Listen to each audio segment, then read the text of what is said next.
Well, this will probably be the last Sick Week prep video, but pretty cool. This is the 100th episode of the Racer X Garage channel. So first of all, I'd like to thank everybody that's come along so far and subscribed and shared it with your friends and stuff like that. We're almost at 2,000 subscribers, which is just crazy, and I appreciate that. It's not a lot in the grand scheme of YouTube, but it's a lot to me that people are going to take their time out of their day to watch our little stuff. So thank you very, very much. It's not the 100th really cool episode that I want to do, so I'm going to do a follow-up to that when we get back from Sick Week. But first things first, we've got to get this truck ready for Sick Week. And with that said, this video is probably going to be just a little different because I don't have the liberty to be able to go really in depth on the next couple things I'm going to do. So one of those things is this, which is the roll pan, and I'm going to be mounting this here soon this weekend. We'll see how far I can get as far as detailed on that. I will tell you that I've already had to trim a little bit of this edge down to get it to fit in between here, but that one's not going to be too bad. Here's the project that I'm working on that I wish I had more time to show you guys, but I'm just not going to be able to. I've got to put a line lock on the truck. And finally, my parts came in, and that's half the reason I can't get very detailed with you guys, because I've been waiting on parts. Now, I will give a little bit of a tech tip here before I get really running after it, and I will explain something to you guys, and why I've actually had the line lock for a while, but I haven't been able to install it. I also ordered this install kit from Jegs. So the line lock has a very open port. That means there's no place for a flared tube to seal in here, because there's nothing for it to seal against. So I could in theory put this fitting in with this hose, this brake line, but it's loose. I don't know if you can hear that, and that's because there's nothing to seal against. So unfortunately, I didn't know they came that way, so I had to reorder a installation kit, which I did, and I'll try to throw all the part numbers and stuff down there. I'm mixing brands here. It's a summer installation kit with the Jegs part. Don't tell anybody. What I realized I needed was an inverted flare, and these are 8th NPT fittings. So I have to use these adapter fittings to go into the line lock itself, and then if you look, there's a shoulder for the line to rest on. So when you actually get it all down in there, it compresses and then you're sealed. So I've got to run some sealant on here and get those in place and sealed up, and then get it on the truck. So that's what I'm going to start doing tonight. Again, I'm just going to kind of get after it because I have a whole lot to do to be ready to leave by Friday, and I'm getting really kind of anxious about it. And I know if I can just sit there and focus and get it done, I'm going to feel better. So I'm taking the liberty to do that, guys. I apologize. But I'll show everything when I'm done, and kind of show how I did everything, and maybe that'll be sufficient for y'all. Anyway, so I'm gonna get after it, and then I'll give you guys some updates, and we'll go from there.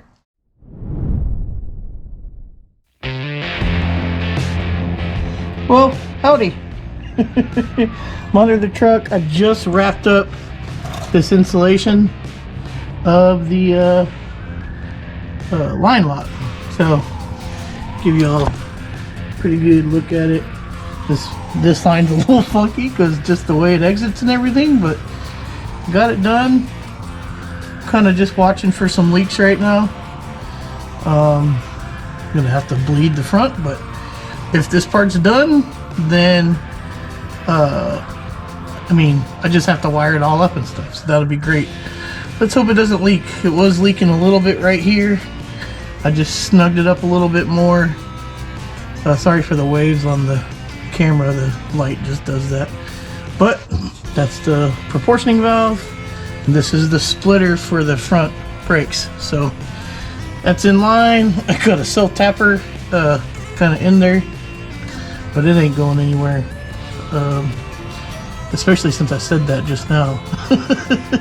So we're good. We're good. On to some other things. I get to call it a earlier night than I expected tonight, and we'll go from there. Alright, updates. Truck is outside and on the ground and moving because I've got the line lock done. Inside the truck, I got my little button right here, and I actually should have done this a long time ago. I changed some things up here, and I'm actually using a relay in the factory relay box for the line lock. So line lock's down there. Hopefully you can kind of see it, and everything's bled and we're good to go, and it's working. So now we're gonna work on the roll pan and Gerg's in town, so that's gonna help us out. So we've got some hardware over here, some new drill bits because I broke all the other little ones. I'm just talented like that. And yeah.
Okay, so more updates.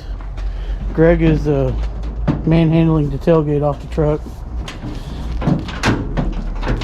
Look at the back.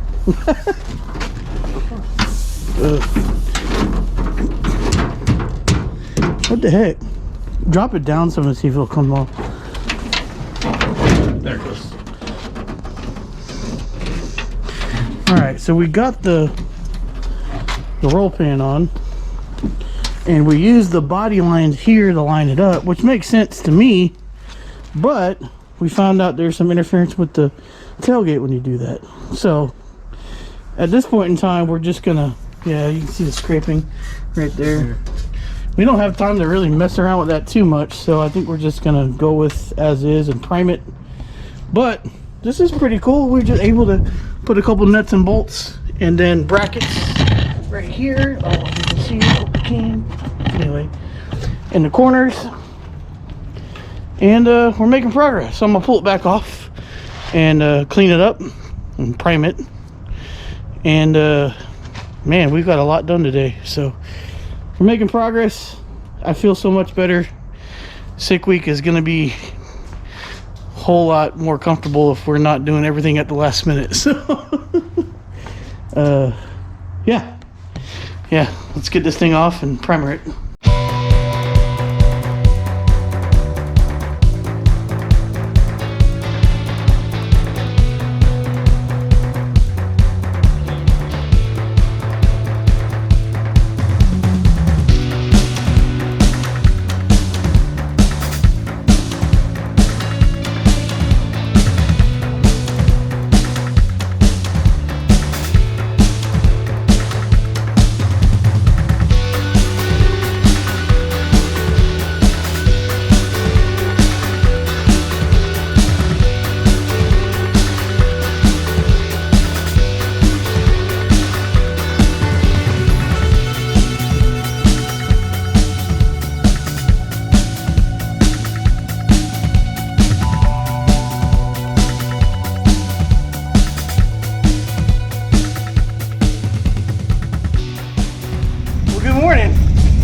Let's do another update here and show you guys what we got going on. We really crushed it yesterday.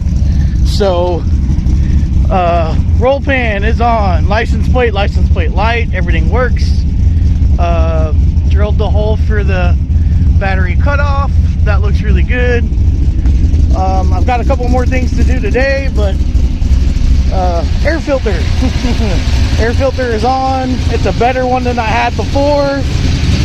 And everything else is going good. Line lock, I think I may have already showed you guys that. And you know, the buttons right there. So it's going really well. Like I said, we kind of crushed it yesterday. I wasn't expecting Greg to be in town, and he helped me out with this, and that was a tremendous help. So it looks fantastic. It looks complete. I can't wait to get it like wrapped or painted, but we ain't got time to do that this year. So, oh yeah, and then it's out in the sun.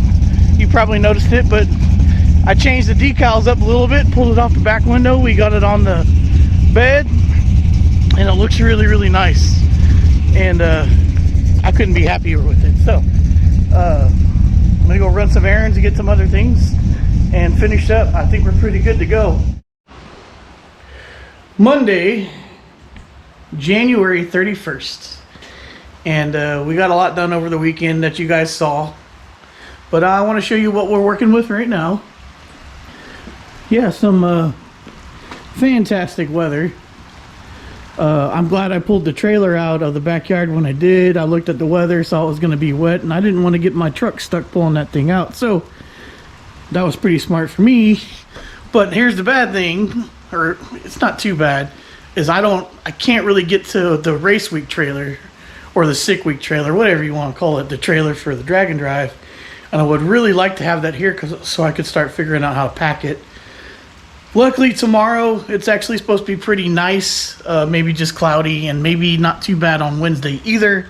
So I'm hoping I can get all that done then, because I got a pretty good amount of packing to do and figuring out where things need to go. So that's kind of where I'm at. I've also got to get tires put on that trailer, and I guess maybe we'll try to check the bearings in Florida when we get there. I'm not sure.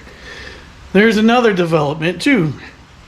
So I'm supposed to leave Friday morning, and in the forecast on Friday morning is 20-degree weather.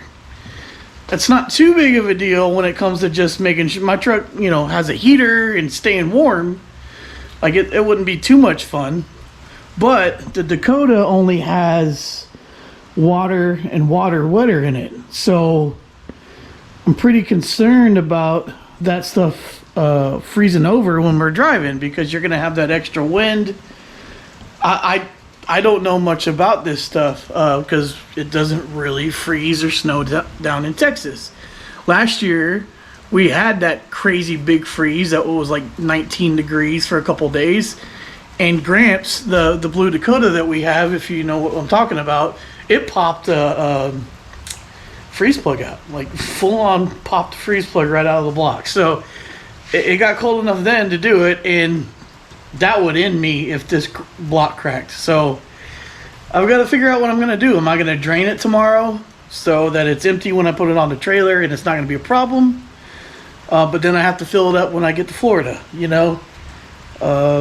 Also, it's only really easy to drain one side. It's not easy to drain the other side because I got to pull the starter off. So again, I'm just having a hard time figuring out what I'm going to do. So I've got to get that all planned out. I'm going to show you guys. I pulled the bin down from the garage, and I'm going after figuring out what I'm going to be carrying for Sick Week, and I'm drastically reducing the amount of stuff that I'm carrying compared to last year. So like I'm probably only going to bring like one of these coil packs. I've got, you know, an extra water neck, thermostat, some water pump gaskets. I've got motor mounts, the blocks for the rear in case those cracks. I'm bringing most of that, electric fan and whatnot. I'm probably not going to bring this wire because that's just overkill. Last year I had a bunch of valve train parts. I brought all of this. I have no idea why. So I'm just going to bring like one or two valve springs, probably 2 lifters and 2 rockers. I don't know why I brought all that. There's really no reason for me to bring all that. So like I said, I'm drastically reducing what I'm bringing parts wise. And tools, I'll probably bring a less amount of tools as well. Only because I have 2 sets of tools and I need to bring my spare set that I bought. And I'll just bring some extra wrenches because I think that's pretty much the only difference in between the two. So that's kind of where I'm at. I've got this really awesome set of Milwaukee boxes that my wife bought me for Christmas. Thank you, honey. And that's pretty much what I'm going to be using. I'm going to show you all that in another video because I have to dig them all out and I just don't feel like doing it in this weather. So that's kind of the update of where we're at and what's going on here. But I would like to talk to you guys next about the class that I'm going to be running for Sick Week. Okay, so welcome to my office. I had to come in here to make sure that I can get everything together to try to explain this class the best that I can. If you're familiar with bracket racing, it's probably going to make sense. If you're not, bear with me. I'll try to explain the best I can. So the class that I'm going to be racing the Dakota in for Sick Week is called the Sick Bullseye Challenge. Okay, so I'm going to read directly from the website to kind of give you all a little bit of an idea of what's going on here. So each day, a random number will be chosen between 0 and 99. Then the racers will be required to go as close to that number as possible in the hundredths of their time slip without breaking out. So, for example, if that day's number is 37, my job is to try go as close as 0.37 as possible. My truck runs anywhere from low 12s, and then I can kind of adjust it to a low 13. Maybe 11s, we'll see. We're not there yet. So what that means, if the number of the day is 37 like it said, I'm going to try to run a 12.37. If I go faster than that, like 12.36, that's too fast and I can't turn in that time slip. So that's what's called breaking out. You're going faster than the allotted or the desired time, right? So my job is try to get 12.37 as close to as possible as I possibly can with my truck. So, and then I think everybody's going to be doing this. I'm not sure if there's just one number drawn for the day or if everybody gets a different number drawn. So I guess we'll find that out when we get there. So it's a little bit of a form of a bracket race. But the draw is what's estimating your elapsed time. So that's the way it's going to be in a nutshell. I will say this though, it is going to be a daily competition, so I have a chance to win every single day, which is kind of cool. So I'm always competitive with it. So we'll see. I don't know what to expect, but I know I do stand a chance better at this one than I do at some of the other classes right now with the way that my truck is. I don't know. I'm really looking forward to it because it seems like it's going to be a lot of fun. There's always something to look forward to. So that's it in a nutshell. You can go to sickthemag.com to find out more information about Sickweek. But here's the deal. That's what we're doing. The Sick Bullseye Challenge. I think we're at a point where I just need to kind of get some stuff together, get ready to go, and you know, get on the road. So I think that's going to be it for this one. This is probably a shorter video, but I did say I wanted to explain the class I was going to run with you guys. And man, I'm getting excited, a little nervous too because the weather is just not cooperating with us on the trip, but we're going to get there. We're going to get there one way or another. If I got to leave a little later to be safe, I will. If you haven't done it yet, please consider subscribing. This is going to be a great journey, and I'm going to try to put out videos every night. If you want to see this whole adventure, and the Dakota, and Keith, and the Fairmont, and my buddy Billy now is coming with us with the Trollvo, which is a really fast turbocharged LS Volvo that's been on a lot of Rocky Mountain Race Week. They're coming as well, as long as you know, co-drivers Chuck and Rod. So it's going to be a really good group of people. Really excited to have everybody there and be following, you know, the whole thing. So you guys will check out their cars and their rides and my ride and the progress on the whole thing. So we'll give you more of an update on what they're running when we get down there. And just subscribe, guys. You're going to want to see this. It's going to be awesome. You know the deal, guys. As always, thanks for watching, and y'all be good.